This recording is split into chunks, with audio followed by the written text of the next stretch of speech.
પ્રેમ સંબંધમાં અપહરણ બાદ યુવકને તાલિબાની સજા આપવાના મામલામાં ઈડર પોલીસ દ્વારા 9 આરોપીઓને ઝડપી લઈ રવિવારે ઈડર કોર્ટમાં રજૂ કરાયા હતા। સાબરકાંઠાના ઈડરના ચડાસણા ગામે પ્રેમિકાને મળવા ગયેલા પ્રેમીને સ્થાનિકોએ અપહરણ કરી ઢોર મારવા સહિત નગ્ન કરી સમગ્ર ગામમાં ફેરવવાના મામલે ફરિયાદ નોંધાઈ હતી।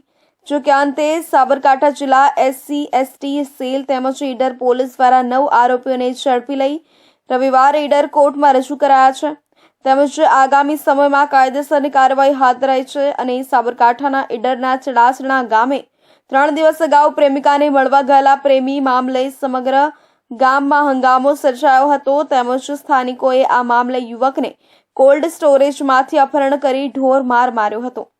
સાથોસાથ તેને નગ્ન કરી સમગ્ર ગામમાં ફેરવ્યો હતો। જો કે તાલિબાની સજા પામેલા યુવકે આ મામલે પોલીસ ફરિયાદ કરી હતી, જેના પગલે પોલીસે તાત્કાલિક ધોરણે ફરિયાદ નોંધી અત્યાર સુધીમાં 9 જેટલા આરોપીની કાયદેસરની અટકાયત કરી છે। સાથોસાથ નામદાર કોર્ટમાં 4 દિવસના રિમાન્ડ મેળવવાની કાર્યવાહી હાથ ધરી છે તેમજ સમગ્ર અપહરણ સહિત ગુનાહિત કાવતરું કરનારા સામે તપાસ હાથ ધરી છે। 11/3/2025ની રાત્રિએ બનાવ બનેલો અને જે બનાવની ગંભીરતાને ધ્યાને લઈને અમારા સુધી ફરિયાદી ફરિયાદ કરી 13 તારીખે, ત્યારે તરત જ FIR નોંધી અને આરોપી વિરુદ્ધ કાર્યવાહી ચાલુ કરવામાં આવેલી। જે તે વખતે 9 આરોપીઓને રાઉન્ડ અપ કરવામાં આવેલા। એના પછી તરત જ તપાસ સંભાળી લઈ અને ગુનાની ગંભીરતાને ધ્યાને લઈને ગુનાના સ્થળની વિઝિટ કરવામાં આવેલી। ઈડર અને ઝાદર પોલીસ સ્ટેશનની ટીમ સાથે સ્થળની વિઝિટ કરી અને ટેકનિકલ ડેટા માટે પણ બંને પોલીસ સ્ટેશનની અલગ અલગ ટીમો કાર્યરત છે, જે ટેકનિકલ ડેટા મહત્તમ એકત્રિત કરી રહી છે। એની સાથે સાથે તારીખ 14/3/2025ના રોજ કુલ 9 આરોપીઓને એરેસ્ટ કરવામાં આવ્યા છે। એમની વધુ પૂછપરછ ચાલુ છે અને બીજા આરોપીઓની તપાસ પણ હજુ ચાલુ છે।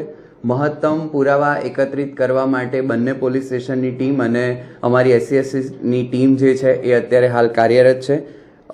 એ સિવાય કોઈ પણ અનિચ્છનીય બનાવ ન બને તે માટે પોલીસ દ્વારા સતર્કતાના પગલાં પણ લેવામાં આવ્યા છે।